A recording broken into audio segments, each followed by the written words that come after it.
The Vietnam War was not just fought in jungles. It was fought in politics, in living rooms, in the minds of millions. It became one of the most controversial conflicts in modern history. A war without clear front lines, a war without clear victory, a war that changed America forever. But the story doesn't begin with American troops. It begins decades earlier. For much of the 19th and early 20th centuries, Vietnam was part of French Indochina. The Vietnamese people wanted independence. France wanted control. Then World War II reshaped Asia. Japan invaded Vietnam, pushing out French authority. When Japan surrendered in 1945, a revolutionary leader named Ho Chi Minh declared Vietnam independent. But France returned, determined to reclaim its colony. War followed. For 8 years, Vietnamese forces fought the French in brutal jungle warfare. In 1954, at the Battle of Dien Bien Phu, the French were decisively defeated. The Geneva Accords divided Vietnam temporarily. At the 17th parallel, North Vietnam became communist under Ho Chi Minh.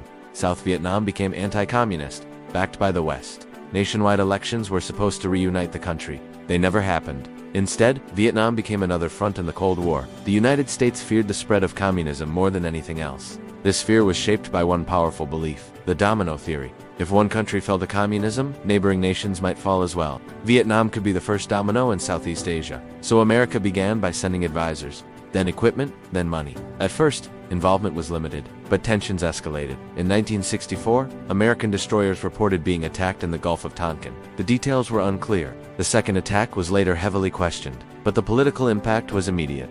President Lyndon B. Johnson asked Congress for authority to respond.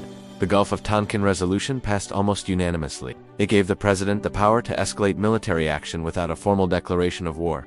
American troop numbers surged, from a few thousand advisors to more than 500,000 combat troops at the peak of the war. Bombing campaigns intensified. Operation Rolling Thunder unleashed sustained air attacks over North Vietnam. But Vietnam was not a traditional battlefield. There were no massive tank battles like in Europe, no clear front lines. Instead, there was jungle, thick, humid, unforgiving. The Viet Cong and North Vietnamese army used guerrilla tactics. They moved through underground tunnel systems stretching for miles. They set traps, they blended into villages, they struck suddenly, then disappeared. American forces possessed overwhelming technological superiority. Helicopters carried troops into combat zones within minutes. Napalm and artillery could destroy entire areas. Jet aircraft controlled the skies. But technology could not solve uncertainty. Soldiers often couldn't tell friend from enemy. Every village could hide danger. Every patrol could become an ambush. The war became a battle of attrition, measuring success by body counts rather than territory. Then came 1968, the Tet Offensive. During the Vietnamese New Year holiday, North Vietnamese and Viet Cong forces launched coordinated attacks across South Vietnam. Militarily, the offensive was eventually repelled, but psychologically, it was devastating. The American public had been told victory was near. Tet proved the enemy remained strong. For the first time, many Americans began to question whether the war could be won. Television broadcasts the brutality directly into homes. Protests grew across college campuses and major cities. The war was no longer distant, it was personal. Trust in government declined sharply. Troop morale suffered. Casualties continued to rise. President Richard Nixon later introduced a policy called Vietnamization. The goal was to shift combat responsibility to South Vietnamese forces while gradually withdrawing American troops. U.S. troop levels declined, but the fighting did not stop. Bombing expanded into Cambodia and Laos in attempts to disrupt enemy supply routes. The war widened before it narrowed. Years passed, negotiations dragged on. Then, in 1975, North Vietnamese forces launched a final offensive. South Vietnamese defenses collapsed faster than expected. On April 30, 1975, Saigon fell.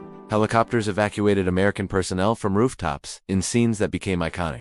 Vietnam was unified under communist rule. The war was over. The cost was staggering. More than 58,000 American service members were killed. Millions of Vietnamese soldiers and civilians lost their lives. Entire regions were devastated, and the political consequences reshaped the United States. The Vietnam War changed military strategy.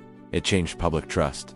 It changed foreign policy. Future conflicts would be viewed through the shadow of Vietnam. It proved that technological superiority does not guarantee victory. It showed that political will can determine the outcome of war as much as battlefield success. Vietnam was not simply a military conflict. It was a turning point in modern history. A war fought in the jungle and in the conscience of a nation.